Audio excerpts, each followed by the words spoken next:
அன்பான இனிய உறவுகளுக்கு அப்பாடா எசக்கி காயத்ரியை தொடலைங்க, அவ்வளோதாங்க. இது வரைக்கும் நிம்மதிங்க. ஏன்னா அந்த பாலை மகா குடிச்சு கொடுத்துங்க. அது தெரியாமல் இவர் போய் பாயை பார்த்துருக்காரு. அந்த பிள்ளை பாஞ்சிருச்சுங்க. எந்திரிச்சு டாயின்னு ஒரு அரை பொழிச்சுன்னு கொடுக்குதுங்க. என் மனசே குழுக்குழுன்னு இருக்குது அப்படின்னு தான் சொல்லணும். பார்த்தா ஏய் என்ன என்ன இவ எந்திரிச்சிட்டா. எசக்கிக்கு அப்படியே கொலை நடுங்கி போயிடுது. ஆஹா, இவ பாலை குடிச்சாலா குடிக்கலையா பயமாக இருக்கே அப்படின்னுட்டு, ஒன்றும் இல்லைம்மா நீ தூங்கிட்டியான்னு பார்க்க வந்தேன், அவ்வளோதான். ஏன்டா கொய்யால தூங்கிட்டியான்னு பார்க்குறதுக்கு இப்படியா மூஞ்சிக்கு மேலே சட்டையெல்லாம் கழட்டிட்டு அப்படியே காம கொடூரன் மாதிரி வந்து அப்படியே நேரம் கொஞ்ச நேரம் பார்த்தா பிரித்து மேஞ்சிருப்பியடா, அப்படியே தூங்கிட்டியான்னு கேட்க வந்தானா. அதுக்கப்புறம் நைஸாக நவந்துடுறான். அப்படியே ஒரு மாதிரியா நினச்சி பார்க்குறாங்க. இந்த பக்கம் வந்தால் அவங்க அக்கா மயங்கி விழுகுது. என்னடா பண்ணுறது, அந்த பாலை குடிச்சிட்டேன்டா, இப்படியே மயக்கம் வருதுடா.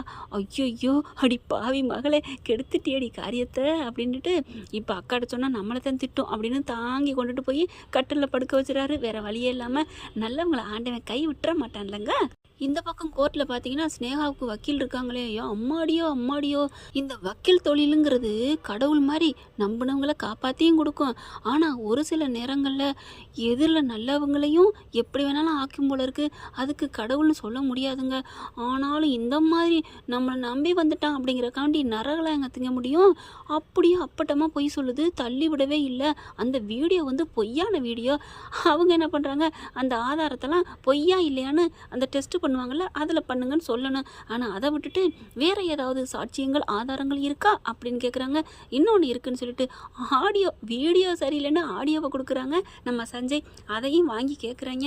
அதில் அந்த ஸ்னேகாப்பில் பணம் தந்துடுறேன், எப்படியாவது அந்த ஹார்ட் டெஸ்க் எடுத்துகிட்டு வந்துரு அப்படின்னு சொன்னது இருக்குது.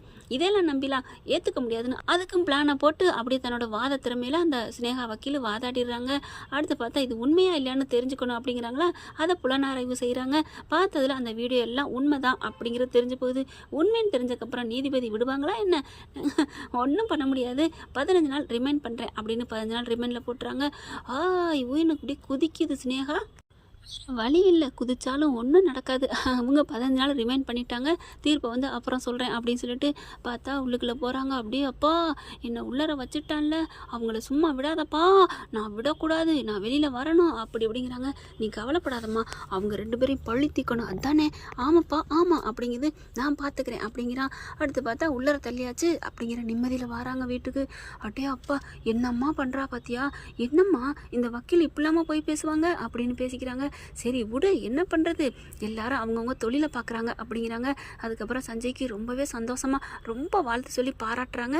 அடுத்து இவன் சும்மாவா இருப்பான், ஸ்னேகாவோட அப்பன் என்ன பண்ணுறதுன்னு சொல்லிட்டு பார்க்குறான், பிளானை போடுறான். வக்கீலை கூப்பிட்டு வச்சு பிளானை போட்டு இந்த மாதிரி 20 கோடி ரூபா கேட்டிருந்தாங்க இல்லையா, அதனால இதுக்கு என்ன பண்ணலாம் அப்படிங்கிறாங்க.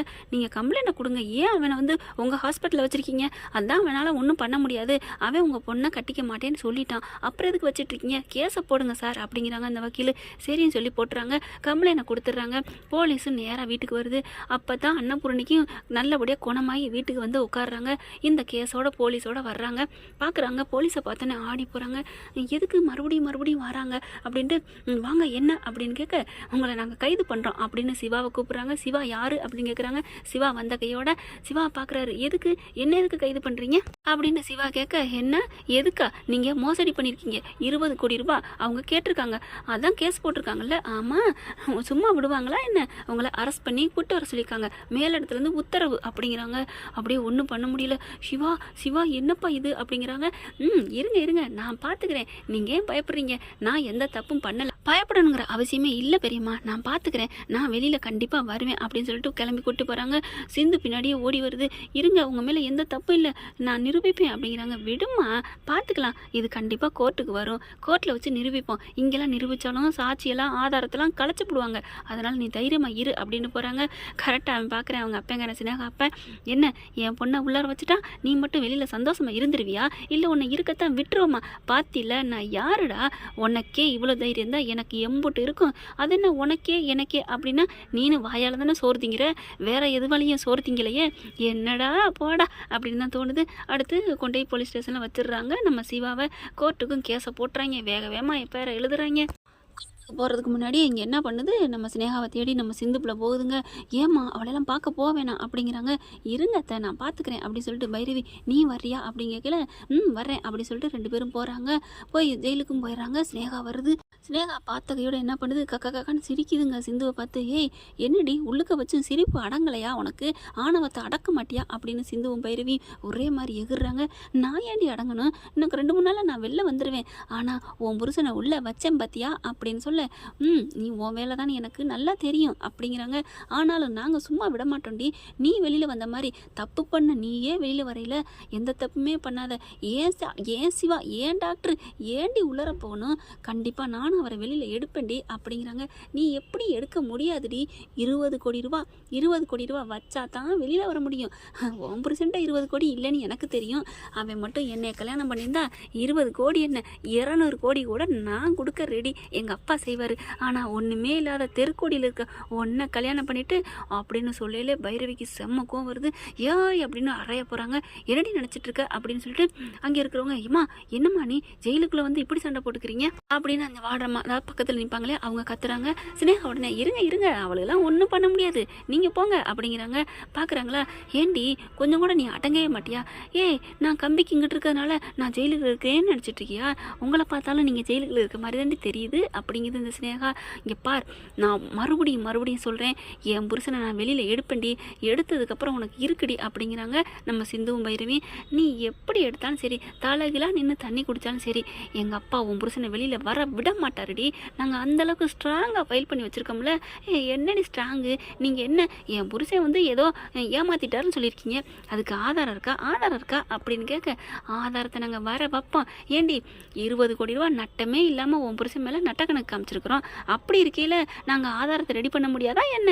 உன் புருஷன் ஒரு புள்ள பூச்சிடி 20 ரூபா கூட அப்படி எடுத்து கூட திங்க மாட்டான், ஒரு டீ கூட குடிக்க மாட்டான், ஆஸ்பத்திரியிலேருந்து எந்த செலவும் வைக்க மாட்டான், அப்படிப்பட்ட மேலே 20 கோடி ரூபா போட்டிருக்கோம். அப்போ நாங்கள் எப்பேற்பட்டவங்க, அடி பாவி நீலாம் நல்லா இருப்பியாடி, நல்லா என் புருஷனை பற்றி தெரிஞ்சுக்கிட்டு ஏண்டி இப்படி அவர் மேலே கம்ப்ளைண்ட் கொடுத்துருக்க?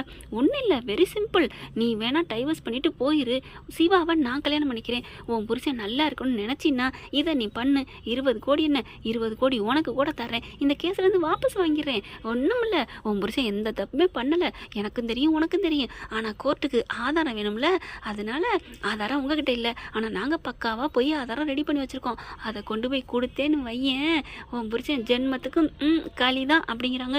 இங்கே பாரு சினேகா, நான் மறுபடியும் சொல்கிறேன், நீ எல்லாத்தையும் கேஸை வாபஸ் வாங்கினா உனக்கு நல்லது அப்படிங்கிறாங்க. நீ என்னை நீ வாபஸே வாங்க வேணாண்டி, நான் வெளியில் வந்துட வேண்டி, எங்கள் அப்பா எடுத்துகிட்டு வரடி, போடி இடத்த காலி பண்ணுறி அப்படிங்கிறாங்க. சிந்து பார்க்குது, பைரவி இவ இப்படி சொல்கிறாளே அப்படின்னு சொல்லல, இப்போ நான் கொஞ்சம் கெஞ்சி பார்க்கட்டா, ஏய் இவர்கிட்ட போய் ஏன் கெஞ்சுற, சும்மா இரு பைரவி, சினேகா அப்படின்னு கூப்பிட சினேகா திரும்பி வருது.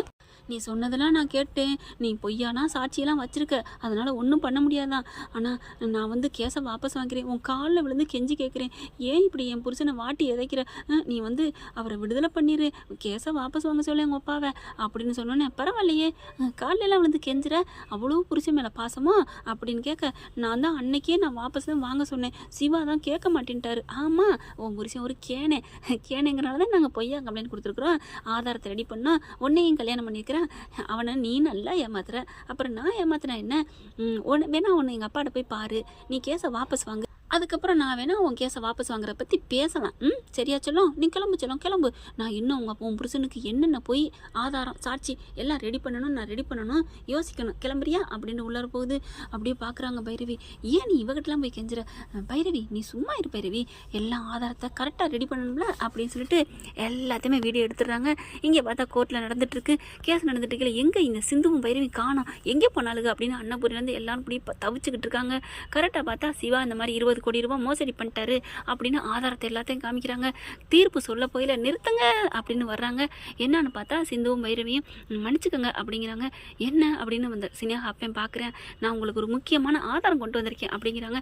என்ன ஆதாரம், என் புருஷன் எந்த தப்பும் பண்ணலை அப்படிங்கிறாங்க.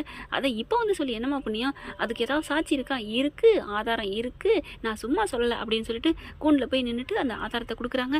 அந்த வக்கீல் என்ன பண்ணுறாங்க, அதை எடுத்து நீதிபதிகிட்ட கொடுக்குறாங்க. நீதிபதி எல்லாத்தையும் பார்க்குறாங்க. கரெக்டாக வந்து சிந்து வீடியோவோட எடுத்துருக்குதுங்க, பக்காவாக எடுத்துருக்குதுங்க. 2 பேரும் அக்காலும் தங்கச்சியும் தெளிவாக இருக்குது. இது எப்போம்மா எடுத்தது? இப்போ தாங்க சுட சுட சுட சுட நியூஸுங்க. ஜெயிலுக்கு போயிட்டு தான் வர்றோம் அப்படிங்கிறாங்க. ஜெயிலுக்கு போனீங்களா அப்படின்னு சொல்லிட்டு நீங்கள் வேணால் கால் பண்ணி கேளுங்க அப்படிங்கிறாங்க. உடனே கால் பண்ண சொல்கிறாங்க. நீதிபதியும் அவங்களும் அங்கே பண்ணுறாங்க. இந்த மாதிரி வந்தாங்களா அப்படின்னு கேட்க, ஆமாம் அக்காலும் தங்கச்சி வந்து ஸ்னேகாவை பார்த்துட்டு தான் போகிறாங்க. என்ன பேசிக்கிட்டாங்க? என்னமோ தெரில, காரஞ்சாரமாக பேசிக்கிட்டாங்க, அது மட்டும் தெரியும் அப்படிங்கிறாங்களா. அவங்க அப்படி சொல்லி முடிச்சோன்னே, போதுமா யுவரான, நான் பொய் சொல்லலை, இது உண்மையான வீடியோ, என் மொபைல் எடுத்ததான், இதை நீங்கள் எப்படி வேணாலும் செக்அப் பண்ணிக்கங்க அப்படிங்கிறாங்க. அப்படியே ஒன்றும் பண்ண முடியல. என்ன சார் உங்கள் பொண்ணு இந்த அளவுக்கு பேசியிருக்கு அப்படின்னு காமிக்கிறாங்க.